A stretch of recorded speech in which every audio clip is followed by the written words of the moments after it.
Hi everyone, thanks once again for joining me for this video. Today I am going to review a perfume from the house of Ahmed Al Maghribi.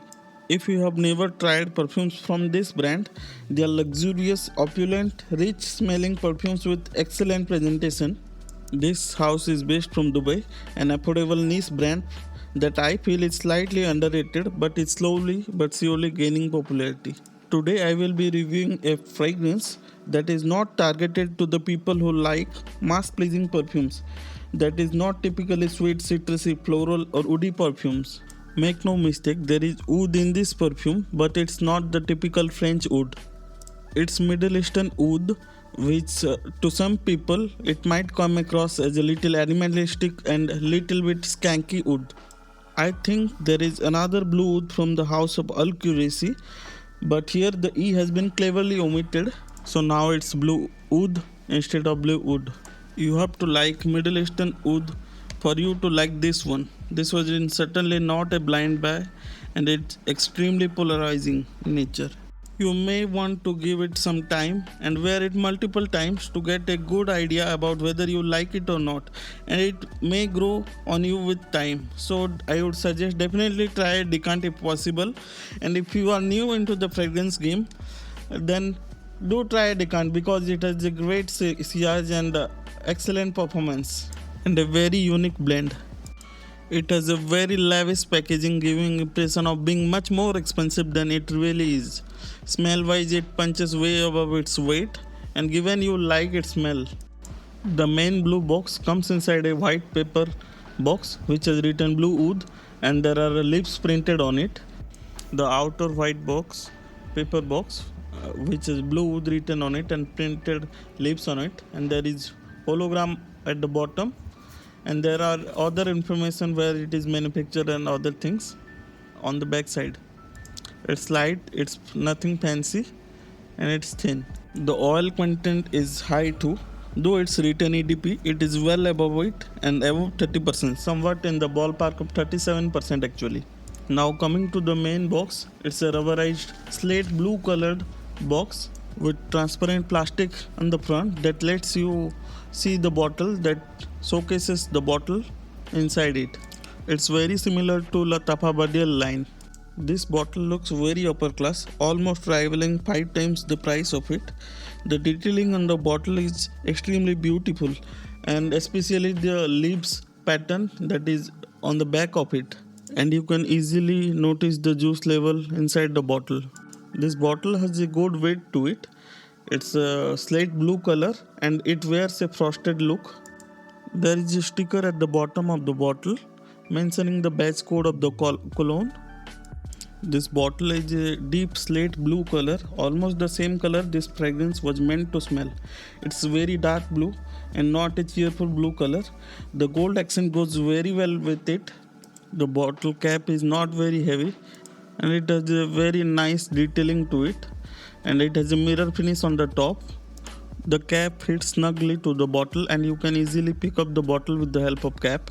However, there is a little flaw in my bottle unit. If you can look, there is a little bit of leak at the bottom of the atomizer, and if the light hits the perfect angle you can see it. Now coming to the atomizer, it's star of the show. It's a pressurized atomizer. It throws an excellent amount of juice and you can control the spray. It can be short and sharp if you press little and quickly, which rounds of a beautiful presentation. Let's check the atomizer once again. If we press hard and long enough, how good it throws the mist.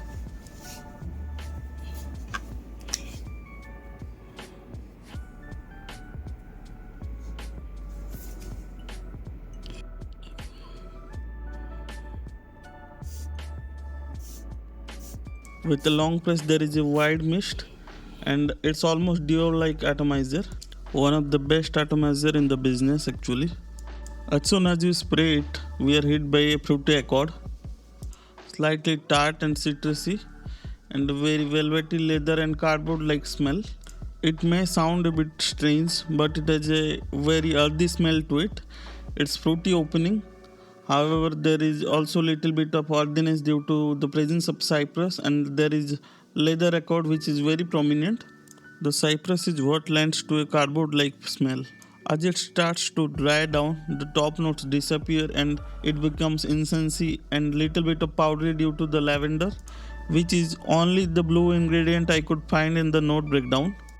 The opening fruitiness and the lavender in the heart note is what that stops it from becoming a true and true dark fragrance. It almost gives it a dark and inky vibe to it. This fragrance gets darker with time as patchouli and oud makes its presence felt, and leather remains from beginning to the end, and when mixed with oud it gives slightly animalistic and strong bittery woodiness to it. Imagine you are driving a luxurious car with new leather seats and you are driving to a vampire's castle after a thunderstorm. This cologne is extremely polarizing in nature. It has fruitiness in the beginning which disappears after an hour. There is powderiness and little bit of incense smell, and finally the oud in the base makes it a very unique and niche smelling, a smell like no ordinary fragrance. The citrusy opening and the lavender is what makes it a little more versatile than it would have been otherwise, and it is a mature smelling fragrance and will appeal to a mature audience, especially 25 and above. It has a very loud projection for an hour and a half, and it has a very good performance, around 6 to 7 hours on clothes. It can be worn all year round, but it has to be in the cooler weather. It has to be avoided in the extreme heat. I would not recommend it to the office wearing fragrance because it's polarizing in nature unless you are CEO of the company. It leans towards the masculine side of things, but if you are a confident woman, you can certainly pull it off. And if you like oud, then you can certainly rock it. For the price, it's a very unique smell. It has kind of a niche and luxurious smell to it. I would certainly highly suggest that you try a decant. That if you don't like or if you like it, then you can certainly make a purchasing decision based upon it. That's it for the today's video. I will meet you in the next video, and if you like the video, please do subscribe to my channel and hit the like button and put your comments down below.